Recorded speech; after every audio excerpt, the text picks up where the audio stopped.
सध्या सुरू असा श्रावण, त्याच्यात शाकाहारी, मग अशी सोलकढी किंवा ताकाची कढी किंवा ताक आमका रोजचा जेवणाक लागताच लागता। आज मी करतोय पित्तशामक सोलकढी। एक वाटी घेतलं, त्याच्यात घातलंय पाणी, 2 चमचे आगळ घातलं, ताजा असता त्याका यंदा रंग अजिबात नाही, पाऊस पडल्यामुळे ना सोला लोकांक सुकवूकय मिळाक नाही आणि आगळ काढूकय मिळाक नाही, त्यामुळे फिकी फिकी सोलकढी जाल्ली असा। आमटाण टिका भारी असा।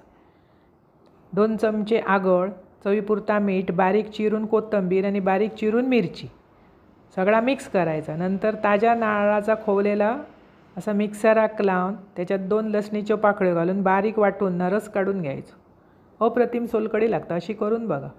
यंदा रंग मात्र कमी इलो, कारण सोला सुकवूकच या नाही ना आणि आगळ काढूकय मिळाक नाही, पाऊस भरपूर।